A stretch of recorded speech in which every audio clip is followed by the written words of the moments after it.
నిర్భయ దిశ చట్టాలను పటిష్టంగా అమలు చేయాలి. మహిళలపై జరుగుతున్న దాడులను వెంటనే ఖండించండి. దేశవ్యాప్తంగా మహిళలపై జరుగుతున్న దాడులను వెంటనే అరికట్టాలి. దేశవ్యాప్తంగా మహిళలపై జరుగుతున్న దాడులను వెంటనే అరికట్టాలి. దేశవ్యాప్తంగా మహిళలపై జరుగుతున్న దాడులను వెంటనే అరికట్టాలి. జిందాబాద్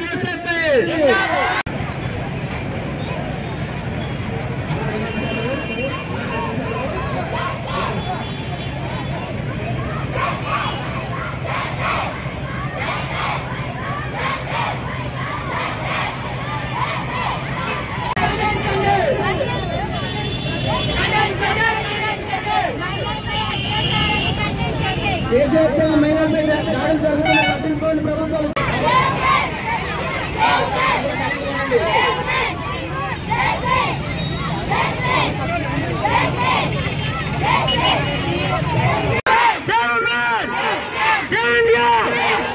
మహిళలపై దాడులు వెంటనే ఖండించండి. మహిళలపై దాడులు వెంటనే ఖండించండి. జూనియర్ డాక్టర్పై రేప్ చేయబడిన ప్రతి ఒక్కరిని అరెస్ట్ చేయాలి. పెరిగిపోతున్న వాళ్ళకి కఠినంగా నిర్భయ దిశా చట్టాలు పటిష్టంగా అమలు చేసే పరిస్థితుల్లో లేరు. కాబట్టి తక్షణమే ప్రభుత్వం వెంటనే గుర్తించి మహిళలపై అత్యాచారాలు ఆపాలని చెప్పేసి, దాంతో పాటు ముఖ్యంగా మహిళలపై అత్యాచారాలకు పాల్పడుతున్న వాళ్ళు, ముఖ్యంగా అబ్బాయిలు, వాళ్ళకి ఎవరైతే తప్పు చేస్తారో వాళ్ళని కఠినంగా శిక్షించాలి. దాంతో పాటుగా మొన్న కలకత్తాలోని ట్రైనీ డాక్టర్ పైన అత్యాచారానికి పాల్పడి అత్యంత దారుణంగా చంపేయడం జరిగింది.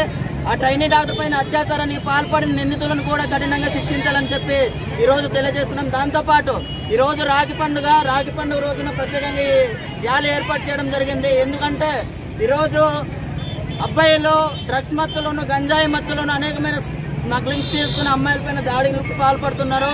అటువంటి అబ్బాయిల్ని వెంటనే కఠినంగా శిక్షించాలని చెప్పేసి ఈ రోజు ఎస్ఎఫ్ఐకి తెలియజేస్తున్నాము. అదే కాకుండా దేశవ్యాప్తంగా మహిళలపై రోజు దాడులు పెరుగుతున్నప్పటికీ కూడా ఇప్పుడు దాకా పట్టించుకోలేదు. కాబట్టి ఇప్పటికైనా సరే మహిళలపై దాడుల్ని అరికట్టాలని చెప్పి ఈ రోజు తెలియజేస్తున్నాం. అదే కాకుండా చైతన్య కాలేజ్ వార్డెన్ గా చేస్తున్నాను. ఇప్పుడు ఆడవాళ్ళపై అత్యాచారం కూడా చాలా ఎక్కువగా జరుగుతుంది. పేరెంట్స్ ఇంటి దగ్గర ఉండి పిల్లలు, స్టూడెంట్ అమ్మాయిలు కాలేజీ పంపిస్తున్నారు. ఈవినింగ్ ఎలా వస్తున్నారు కూడా అమ్మాయిలకు సేఫ్ జోన్ అయితే ఏమీ లేదు. కనుక ప్రభుత్వం అందరూ కూడా ఆడపిల్లలంటే పిల్లలు, పెద్దవాళ్ళు అందరికీ కూడా సేఫ్ జోన్ ఏర్పాటు చేస్తారని ప్రభుత్వాన్ని ముందు కోరుకుంటున్నాం. ఇలాగైతే తల్లిదండ్రులు ఏమైపోతారండి? ఆడపిల్లలు కనీసం చదివించాలనుకుంటాం, ఆడవాళ్ళు చదవాలి, ఉద్యోగాలు చేయాలి అంటారు. ఇలాగ అత్యాచారాలు చేస్తే ఏం చదువుతారు, ఏంటి ఉద్యోగాలు చేస్తారు? మాకు భయం కదా, తల్లిదండ్రులుగా తండ్రిగా మీకు రెస్పాన్సిబుల్ ఉంటుంది, తల్లిగా మాకు ఉంటుంది. కనుక అమ్మాయిలు